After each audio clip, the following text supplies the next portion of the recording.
Hello everyone, welcome back civil Mantra. आप सभी का सिविल मंत्रा यूट्यूब प्लेटफॉर्म पे मैं राकेश पाठक स्वागत करता हूं।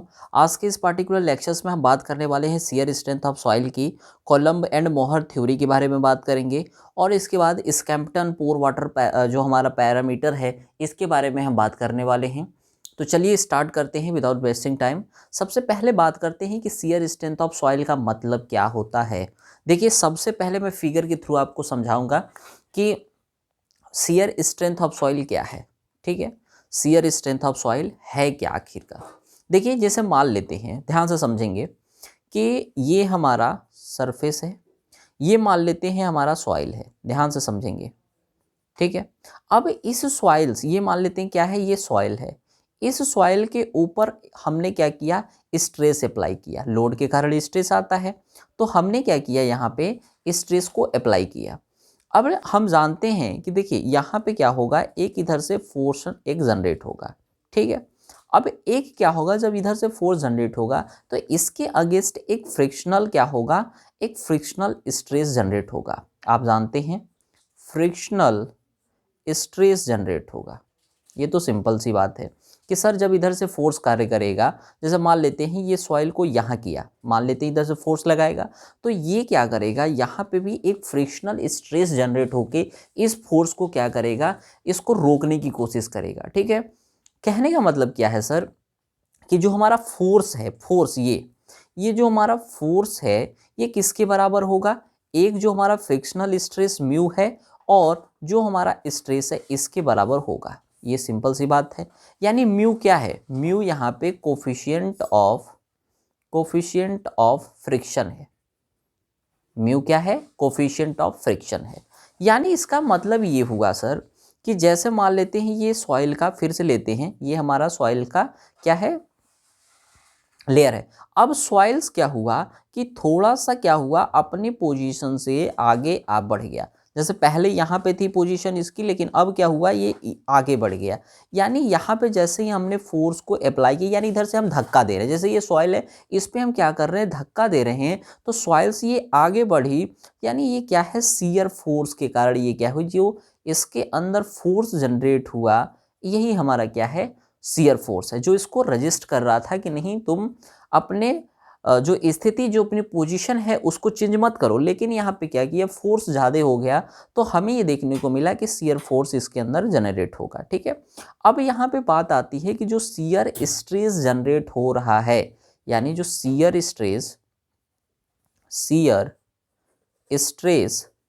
जो इसके अंदर जनरेट हो रहा है, या शियर फोर्स अगर एफ की बात करें तो म्यू इंटू सिग्मा होगा। ये तो हमने पहले भी देखा। अब यहाँ पे बात करते हैं कि जो म्यू है हमारा, ये जो म्यू क्या है, अभी हमने बताया कोफिशिएंट ऑफ फ्रिक्शन है, ये कितना होगा, मान लेते हैं tan फाई, ये tan फाई का लगेगा।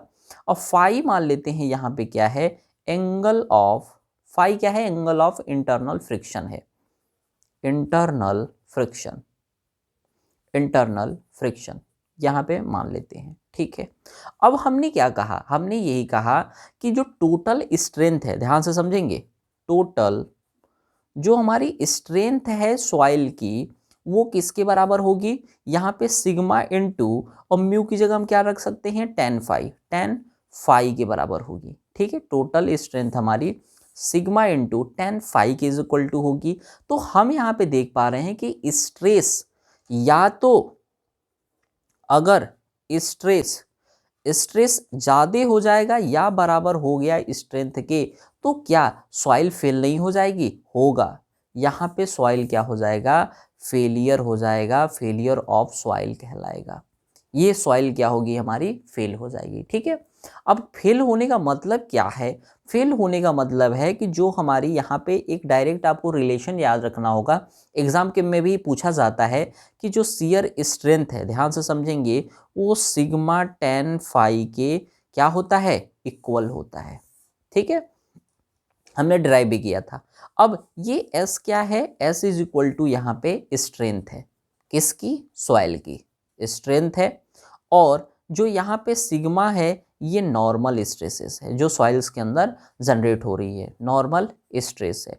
और यहाँ पे बात करें कि tan फाई क्या है, यहाँ पे जो हमारा tan फाई क्या है, कोफिशिएंट ऑफ फ्रिक्शन है, coefficient of friction, coefficient of friction है।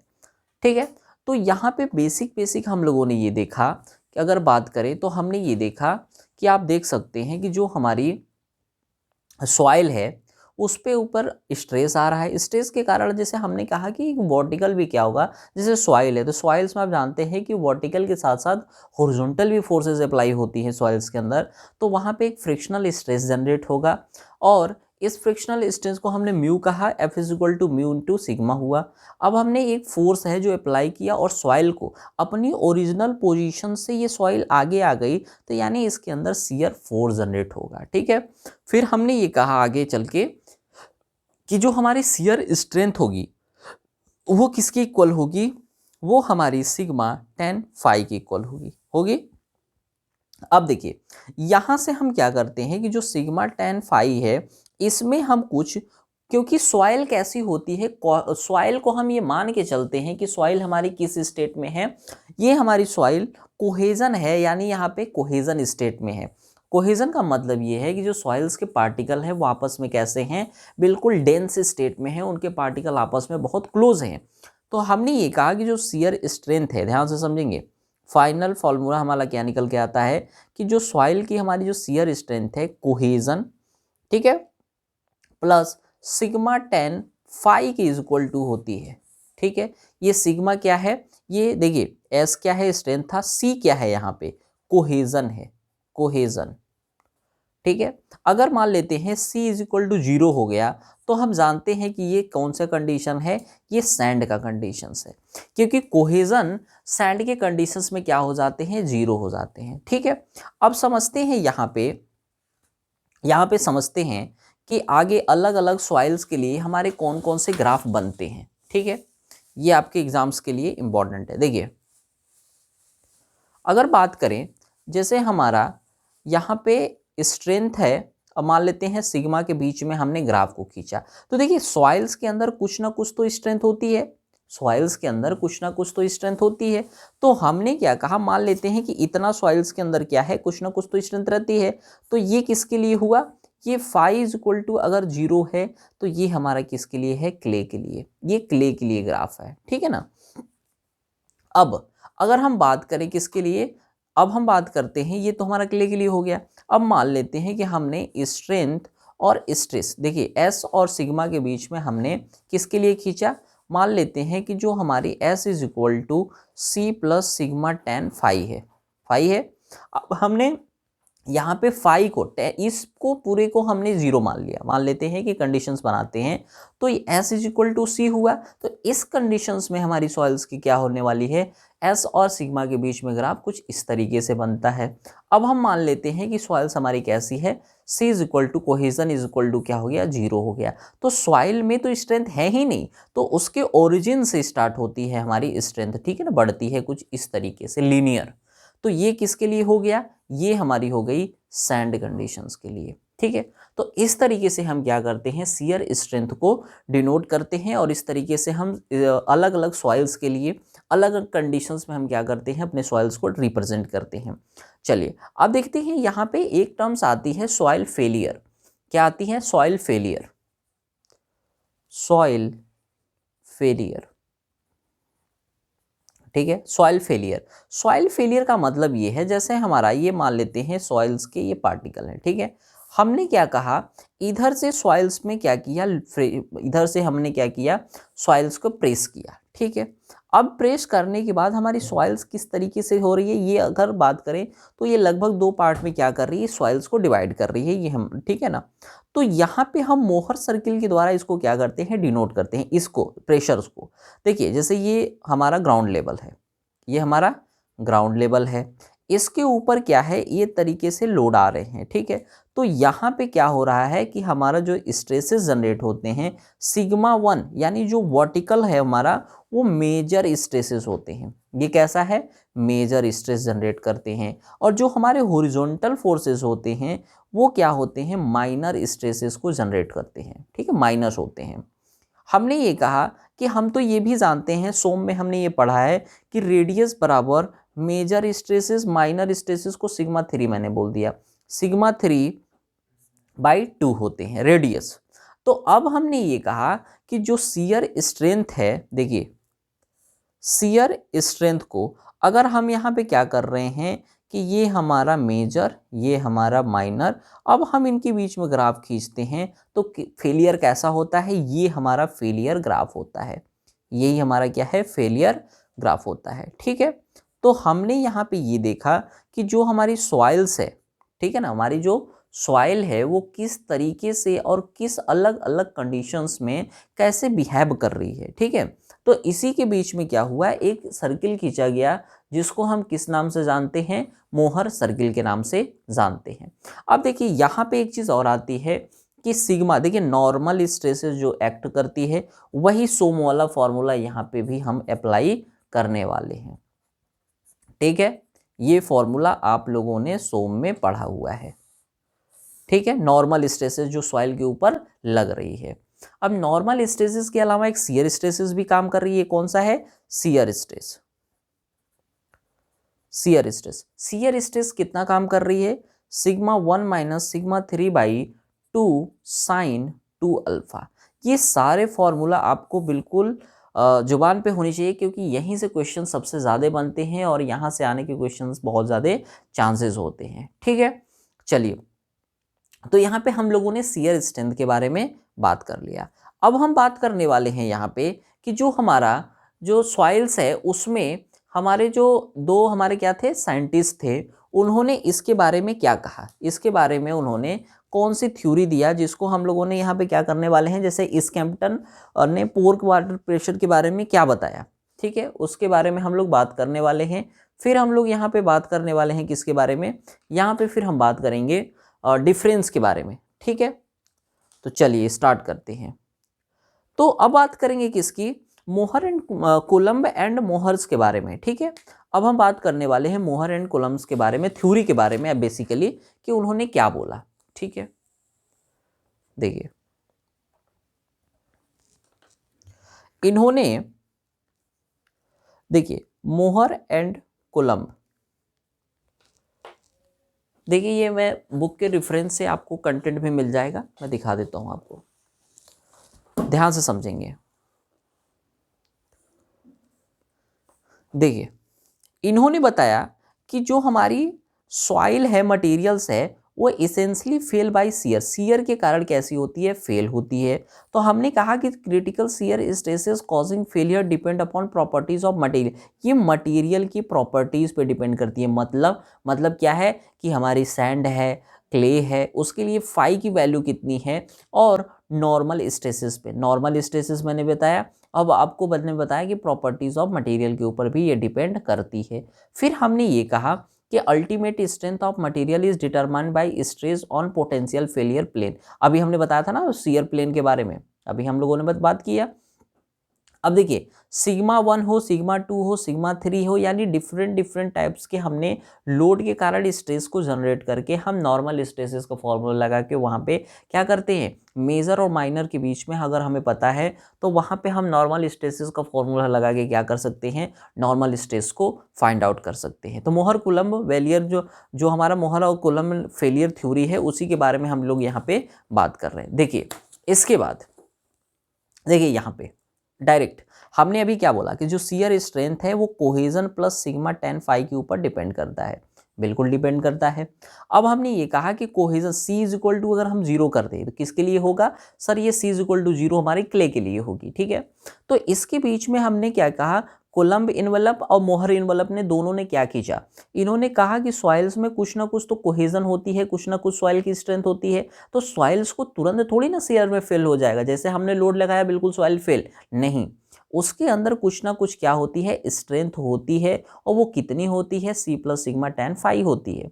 अब इसके बीच में हमने कुछ लीनियर ग्राफ खींचा, और जो हमारे मोहर थे उन्होंने क्या कहा कि इसको मेजर और इसको माइनर, मेजर और माइनर्स में क्या किया, एनवलप को खींचा, और उनका जो ग्राफ था कुछ इस तरीके से था।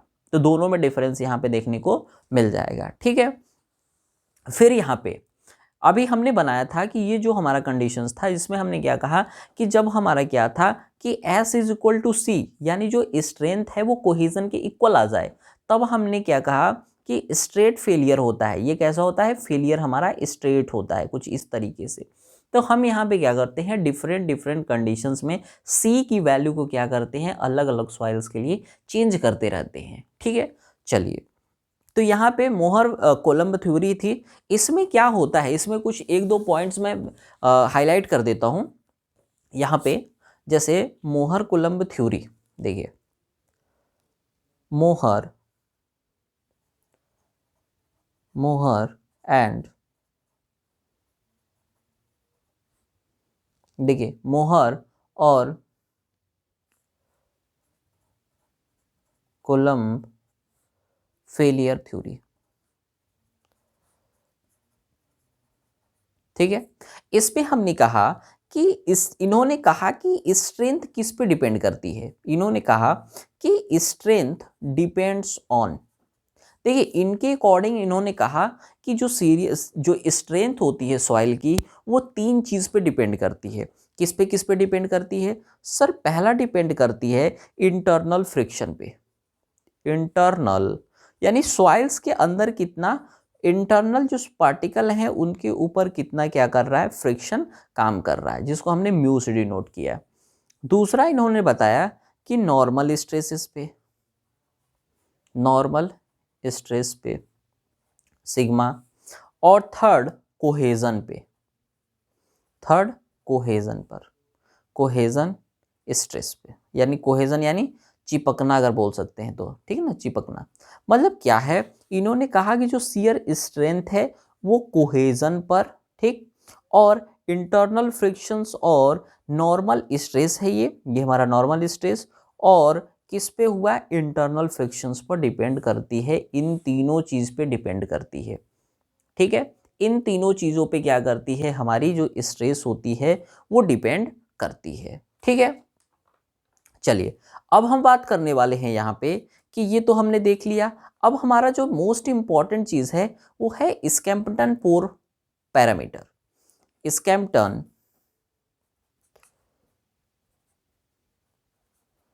स्कैम्पटन पोर पैरामीटर। ठीक है, अब इसने क्या कहा, इसने ये कहा कि जो हमारी सॉइल्स है, देखिए यहां पे मान लेते हैं ये सॉइल है, ठीक है, सॉइल है। अब इस सॉइल के ऊपर क्या हुआ आ रहा है, स्ट्रेस आ रहा है, सिग्मा 1 का स्ट्रेस आ रहा है। कौन सा स्ट्रेस? सिग्मा 1 को हमने क्या कहा था, मेजर स्ट्रेस, यही कहा था। और जो हॉरिजॉन्टल स्ट्रेसेस कार्य कर रही हैं इस सॉइल्स के ऊपर, इसको हमने सिग्मा 3 यानी माइनर स्ट्रेसेस बोला था, बोला था।